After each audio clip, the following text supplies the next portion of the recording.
Tu es en train de construire en fait tes caractéristiques. Tu es en train de refaire en fait ton univers. Parce que quand tu es né, tu as eu ton éducation, tu as eu ta famille, tu as eu ta culture. Mais à un moment donné, en fait, tu grandis avec ça, ça te façonne. Mais tu choisis après la vie que tu veux. Tu choisis la personne que tu as envie d'être. C'est pour ça, même en tant que musulman, je suis née, mais me lever, faire mes prières, aller à la mosquée, et si ça, parce que j'ai trouvé ma famille, ça devient culturel. Il faut aller chercher, c'est ça les bienfaits de la voie Kakari, la Tarika Kakaria. Avoir mon éducateur, mon maître spirituel en fait. C'est aller chercher des informations pour moi-même. C'est aller apprendre pourquoi je suis musulmane. Pourquoi je fais mes 5 prières par jour. Pourquoi à ces heures précises. Pourquoi les ablutions. Pourquoi ça? Pourquoi ne pas manger comme ça? Pourquoi manger comme ça? Pourquoi boire comme ça? Pourquoi Sidna Muhammad sallallahu alayhi wa sallam, il est venu à cette époque? Qui il est? Qu'est-ce qu'il est pour moi? Qu'est-ce qu'il m'apporte? Quelle est sa personnalité? Quelle est son âme? Quelle est sa réalité? Quel est son impact sur ma vie? Il est décédé, paix à son âme. Est-il encore là? Influence-t-il encore ma vie? Tout ça en fait est important pour m'ancrer dans ma religion. Parce qu'aujourd'hui, si tu vois les gens critiquer l'islam, critiquer les musulmans, c'est parce qu'on ne... En vérité, moi je me dis c'est parce que je ne connais pas ma religion. C'est parce que je ne suis pas ancrée dans ma religion. Donc je donne le mauvais exemple en fait. Il ne s'agit pas que d'aller prier. Il s'agit de savoir pourquoi tu le fais. Allah a dit, je n'ai créé les hommes, les djinns et les hommes que pour qu'ils m'adorent. Et il y a un hadith Qudsi qui a dit, Allah a dit que en fait j'étais un trésor caché, un joyau caché. Et j'ai voulu me faire connaître. Alors j'ai créé. Donc on est là pour connaître Allah. Mais comment on va connaître Allah si on se contente juste en fait de faire les choses de façon machinale? Et on ne peut pas l'apprendre. On a besoin de quelqu'un qui a appris, qui a acquis les sciences, les connaissances pour ça, qui va te donner en fait les compréhensions qui vont renforcer ta foi, qui vont raffermir ton cœur. Lorsque tu pries, tu sais pourquoi. Donc tu viens à la prière avec conviction. Lorsque tu fais tes ablutions, tu sais pourquoi tu le fais avec conviction. Donc moi par exemple, quand quelqu'un, j'ai vu une vidéo qui m'a touché, quand quelqu'un dit toi tu es sale, ça me fait rire. Le musulman qui fait vraiment toutes ses ablutions, est-ce qu'il y a plus propre qu'un musulman? Combien de fois on se lave les mains par jour, le visage par jour, les oreilles et tout? C'est question de discipline, de propreté.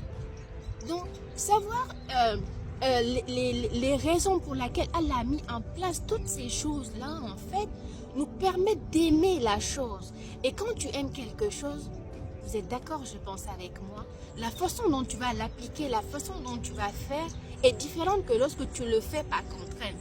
Lorsque tu le fais parce que tu as trouvé les gens le faire. Quand tu le fais parce que tu as un groupe de gens qui le font. Quand tu le fais pour donner une bonne image. Donc, qu'est-ce que tu vas puiser dedans? C'est juste de la gymnastique qu'on va faire. D'accord? Ça ne va pas renforcer la foi. Et il y a des degrés de foi. Il y a l'islam qu'on fait, après il y a l'iman, la foi, après il y a l'excellence, l'irsan. Et pour atteindre l'irsan, il faut vraiment des connaissances qui vont venir renforcer le cœur. Et Allah sait que du moment où on ne le voit pas, on ne peut pas l'aimer comme il faut. On ne peut pas l'estimer comme il faut. Et c'est pour ça qu'il y a les sciences. Et Sayyidina Muhammad sallallahu alayhi wa sallam, il a dit, je suis la cité des sciences. Sayyidina Ali karamallahu wajha est la porte.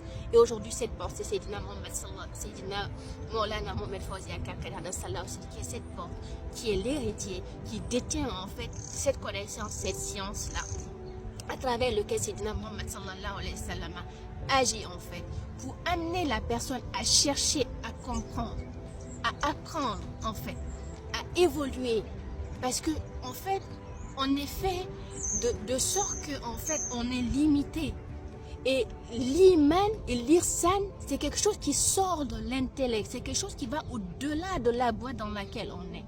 Donc c'est quelque chose qu'on ne peut voir qu'avec l'œil du cœur, et pour atteindre l'œil du cœur il faut déjà qu'on soit purifié, et pour que le cœur soit purifié il faut rentrer dans les actes d'adoration. Et les actes d'adoration propres, les actes d'adoration bien faits, les actes d'adoration en fait constantes. C'est pour ça que cette discipline dans ma vie, elle est un énorme bienfait. Parce que par exemple, le fait de venir faire ma prière et de faire 4 rakats avant, 4 rakats après, ou être fier d'avoir fait 2 rakats avant tous les prières surrogatoires, pour moi, ça n'a aucun sens. Si le moment de la prière arrive et que je n'ai rien à faire et que je reste 30 minutes, 40 minutes avant de prier, autant ne pas faire les actes surrogatoires, mais au moins les prières qui ont été imposées quand c'est l'heure, qu'Allah m'aide à me lever à l'heure, à les appliquer à l'heure et à les faire avec le minimum de convenance avec la prière. Être là avec le cœur, même si c'est les 4, alhamdoulilah rabbil alamina. Allah me les a fait faire de la meilleure des manières, dans un endroit propre, un tapis propre, un habit propre. Je prends mon parfum, je me parfume plus pour les gens, je me parfume bien pour Allah. Je me mets dans la direction vers Allah et je recherche sa lumière et je fais ma prière. Voilà les belles convenances. Et Sayyidina Muhammad sallallahu alayhi wa sallam, il nous a dit, la meilleure des grâces d'Allah, c'est le bon comportement. Et ce bon comportement, il doit être appliqué dans toutes les actes d'adoration.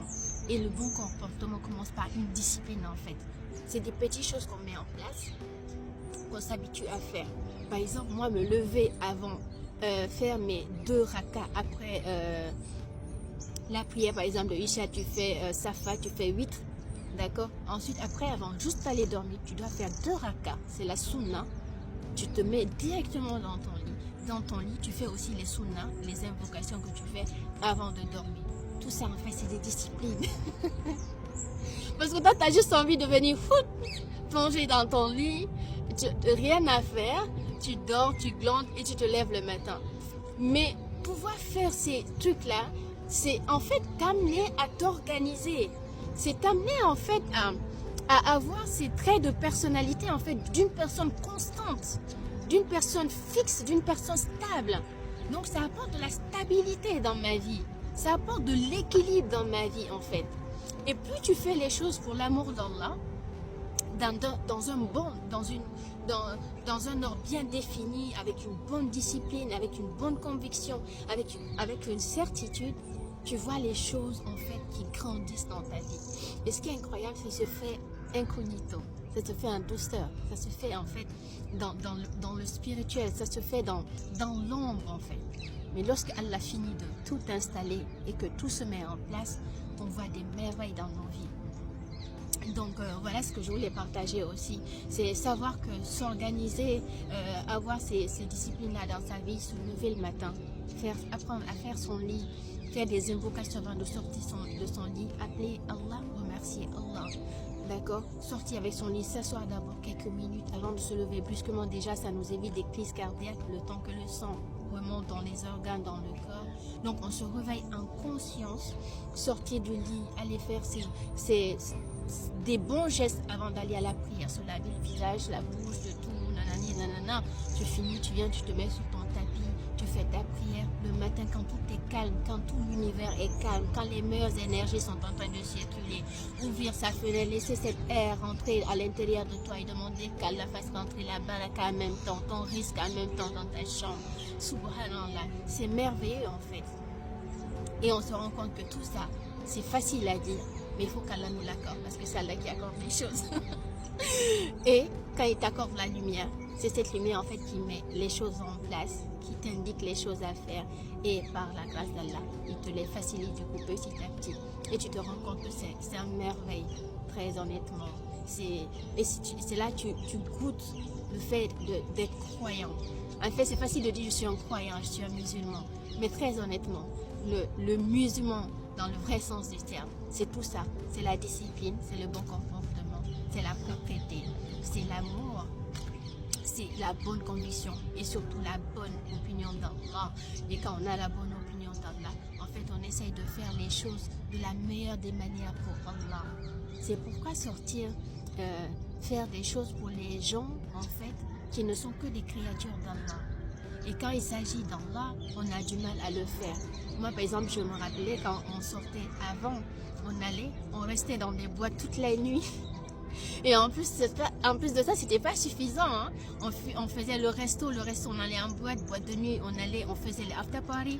Donc après ça, on enchaînait jusqu'à 10 heures, pas fatigué.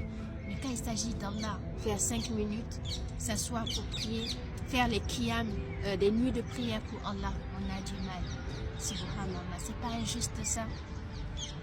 Non, pour moi c'est pas juste.